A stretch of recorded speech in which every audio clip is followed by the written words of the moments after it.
narrate an interesting story. And this story is an extract from Roald Dahl's book, The Witches. The story is about a young boy and his encounter with the witches. The young boy who lives with his grandmother is due to spend his holiday in Norway. But because his grandmother falls ill, they cannot go. Instead, he is taken to a seaside hotel in England. So if you do not know this story, watch this video till the end. And I hope and I assure you that you will enjoy this video. The White Mouse Circus. Since the story is so long, it will be practical and feasible that I must break it down for you and simplify this story to make it videos shorter. So let me read for you first the story slide by slide and then I will explain. So let's begin. Rooms were booked for us in a place called the Hotel Magnificent in the famous seaside town of Bournemouth. Bournemouth, my grandmother told me, was full of people like herself. They retired there by the thousand because the air was so bracing and healthy. It kept them, so they believed, alive for a few extra years. Does it? I asked. Of course not, she said. It's a tummy rod. But just for once, I think we have got to obey the doctor. Soon after that, my grandmother and I took the train to Bournemouth and settled into the Hotel Magnificent. It was an enormous white building on the seafront and it looked to me like a pretty boring place to spend a summer holiday in. I had my own separate bedroom, but there was a door connecting my room with my grandmother's room. Just before we left for Bournemouth, my grandmother had given me, as a consolation, a present of 2 white mice in a little cage, and of course I took them with me. They were terrific fun, those mice. I called them William and Mary, and in the hotel I set out right away teaching them to do tricks. The first trick I taught them was to creep up the sleeves of my jacket and come out by my neck. Then I taught them to climb up the back of my neck onto the top of my head. I did this by putting crumbs in my hair. On the very first morning, the chambermaid was making my bed when one of my mice poked its head out from under the sheets. So let me explain the long paragraph. As in the introduction, I said that the boy wanted to spend his holiday in Norway, but because his grandmother fell ill, he could not go. Instead, he was taken to Magnificent Hotel in the seaside of Bournemouth. Grandmother told the boy that this place, that is Bournemouth, is a very famous place. People come here to take rest, to energize themselves, and especially people like her old. Because it is believed that air here is fresh and healthy, and if people come and refresh themselves here, they live long. So hearing this, the boy asked her, does it happen so? So answering the question of the boy, grandmother said, it is foolish thing to believe. There is no such thing happens. But once they obeyed doctor and came to this place. Soon after that, grandmother and the boy took the train to Bournemouth and settled in a Hotel Magnificent. The hotel was very big beside the seafront, and the boy had separate room, but there was connecting door with his grandmother's room. And one of the interesting things that before leaving for Bournemouth, grandmother had given was the 2 mice to the boy to console him because he could not go for his holiday to Norway. The boy took these 2 mice with him They were so fun making. He named these mice William and Mary. And the boy started right away teaching them tricks in the hotel room. And for the first trick he taught them was to creep up the sleeves of his jacket and come out by neck. Then he taught them to climb up to his head. And on the very first morning, something strange happened when a chambermaid was cleaning the boys' room. She saw one of the mice poked out its head from the bed sheets.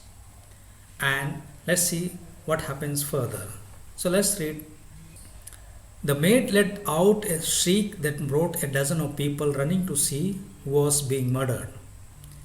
I was reported to the manager. There followed an unpleasant scene in the manager's office with the manager, my grandmother, and me.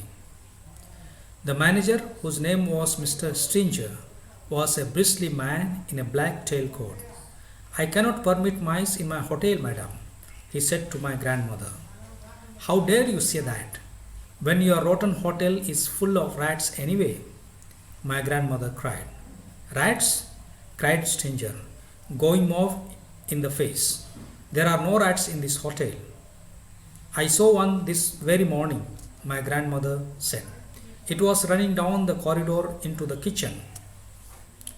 That's not true, cried Mr. Stringer. You had better get the rat catcher in at once, my grandmother said, before I report you to the public health authorities. I expect here's rats sculling all over the kitchen floor and stealing the food off the shelves and jumping in and out of the soup. Never, cried the stranger. No wonder my breakfast toast was all nibbled round the edges this morning, my grandmother went on relentlessly. No wonder it had a nasty, ratty taste. If you are not careful, the health people will be ordering the entire hotel to be closed before everyone gets typhoid fever. You are not being serious, madam, Mr. Stranger said. I was never more serious in my life, my grandmother said. Are you or are you not going to allow my grandson to keep these white mice in his room? The manager knew when he was beaten. May I suggest a compromise, madam? He said. I will permit him to keep them in his room as long as they are never allowed out of the cage. How is that? That will suit us very well, my grandmother said, and she stood up and marched out of the room with me behind her. There is no way you can train mice inside a cage, yet I dare not to let them out because the chambermaid was spying on me all the time. She had a key to my door and she kept bursting in at all hours, trying to catch me with the mice out of the cage. She told me that the first mouse to break the rules would be drowned in a bucket of water by the hall porter. So, after a loud scream of a chambermaid, so many people came running, assuming some murder might have taken place. Soon the manager of the hotel was reported, and the boy and his grandmother were called. Mr. Stinger was the name of the manager of the hotel. So he was in a black tailcoat. He said to the grandmother that he doesn't allow mice in the hotel. Hearing this, grandmother cried, how dare he can say that he doesn't allow mice when there are full of rats in this rotten hotel? The manager and the grandmother argued for a long time, and grandmother threatened the manager that she will report this to the public health authorities. And finally, remembering his past unpleasant experiences, the manager compromised with the grandmother. The boy was allowed to keep the mice as long as they are in cage. This was quite well for the grandmother, so they walked out of the manager's room. But it was a great challenge for the boy how to train the mice, keeping them inside the cage. It is impossible. He wanted to keep them out to train them, but chambermaid was spying him time to time. So, if he let them out of the cage, then the mice will be put in the bucket of water. So, now let's read further. I decided to seek a safer place where I could carry on with the training. There must surely be an empty room in this enormous hotel. I put one mouse into each trouser pocket and wandered downstairs in search of a secret spot. The ground floor of the hotel was a maze of public rooms, all of them named in gold letters on the doors. I wandered through the lounge and the card room and the reading room and the drawing room. None of them was empty. I went down a long wide corridor, and at the end of it I came to the ballroom. There were double doors leading into it, and in front of the doors there was a large notice board on a stand. The notice on the board said, "Strictly private. This room is reserved for annual meetings of the Royal Society for the Prevention of Cruelty to Children." The double doors into the room were open. I peeped in. It was a closed room. There were rows and rows of chairs, all facing a platform. The chairs were painted gold and they had little red cushions on the seats. But there was not a soul inside. I settled into the room. What a lovely secret place it was. The meeting of a Royal Society for the Prevention of Cruelty to Children must have taken place earlier in the day, and now they had all gone home. Even if they hadn't, if they did suddenly come pouring in, they would be wonderful, kind people who would look with favor upon a young mouse trainer going about his business. At the back of the room, there was a large folding screen with Chinese dragon painted on it. I decided, just to be on the safe side, to go behind this screen and do my training there.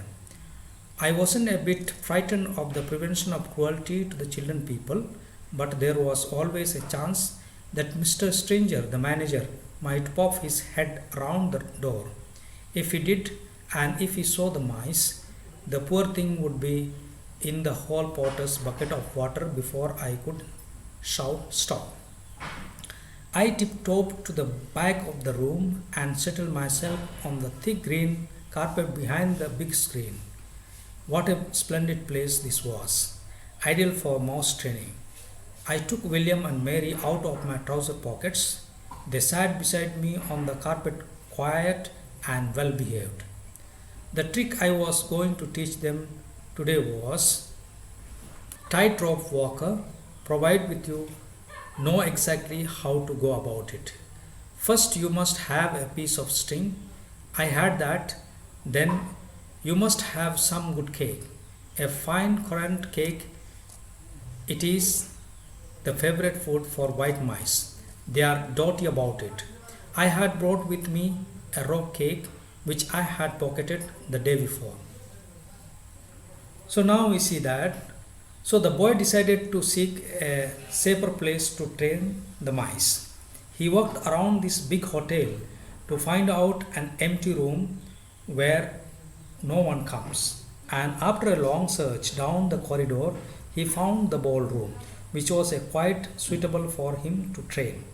It was only meant for royal family to keep annual meetings and so on. He peeped through the wide door and saw a very big hall. So many chairs arranged facing towards the platform. The boy entered the room and admired. He decided to train the mice in this hall. Finally, he found out behind the big screen a small place so that even if the manager tries to find him, he may not see him. So he hid behind the screen. The boy went back immediately to his room and put the mouse in his trousers pockets and brought them. And in this place, the first thing the boy was going to train them was to walk through a rope, and for this he had to have a piece of cake, string, and so on. And all these materials he had with him. Now let's see further. Now here is what you do. You stretch the string tight between your two hands, but you start by keeping it very short, only about 3 inches. You put the mouse on your right hand and a little piece of cake on your left hand. The mouse is therefore only 3 inches away from the cake. He can see it and he can smell it. His whiskers twitch with excitement. He can almost reach the cake by leaning forward, but not quite. He only has to take 2 steps along the string to reach this tasty morsel. He ventures forward, only one paw on the string and then the other. If the mouse has a good sense of balance, and most of them do, he will get across easily. I started with William. He worked the string without a moment's hesitation. I let him have a quick nibble of the cake just to whet his appetite. Then I put him back on my right hand. This time I lengthened the string. I made it about 6 inches long. William knew what to do now. With superb balance, he walked step by step along the string until he reached the cake. He was rewarded with another nibble. Quite soon, William was walking a 24-inch tightrope, or rather, tight string, from one hand to the other hand to reach the cake. He was enjoying himself tremendously. I was careful to hold the string near the carpet so that if he did lose balance, he wouldn't have far to fall. But he never fell. William was obviously a natural acrobat, a great tightrope walking mouse. Now it was Mary's turn. I put William on the carpet beside me and rewarded him with some extra crumbs and a currant. Then I started going through the same routine all over again with Mary. My blinding ambition, you see, my dream of dreams, was to become one day the owner of a white mouse circus. I would have a small stage with red curtains in front of it, and when the curtains were drawn apart, the audience would see my world famous performing mice walking on tight ropes, swinging from trapezes, turning somersaults in the air, bouncing on the trampolines, and all the rest of it.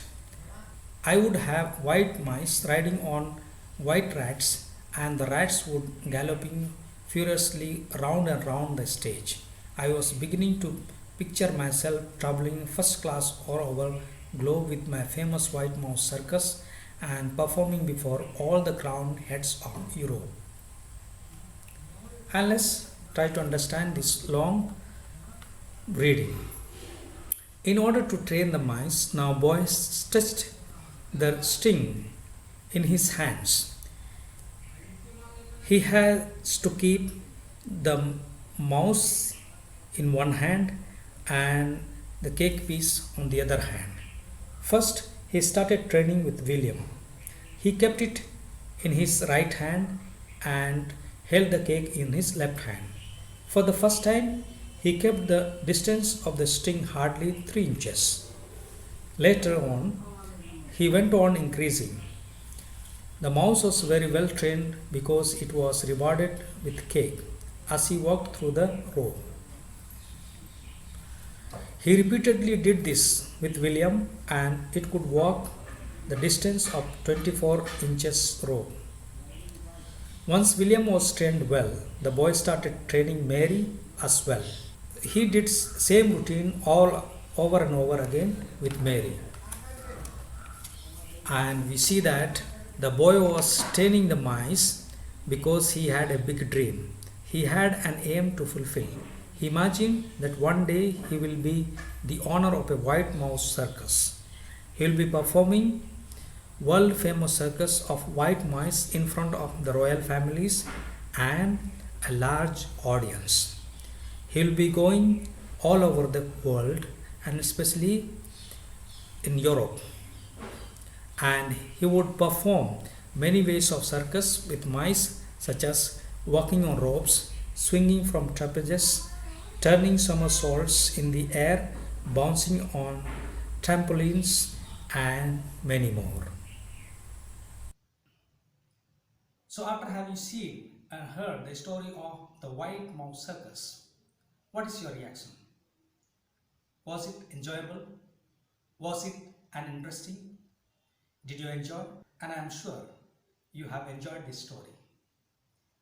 And still, if you have some doubts and some questions, please do comment. I would love to respond your questions and clarify your doubts. Okay? Thank you.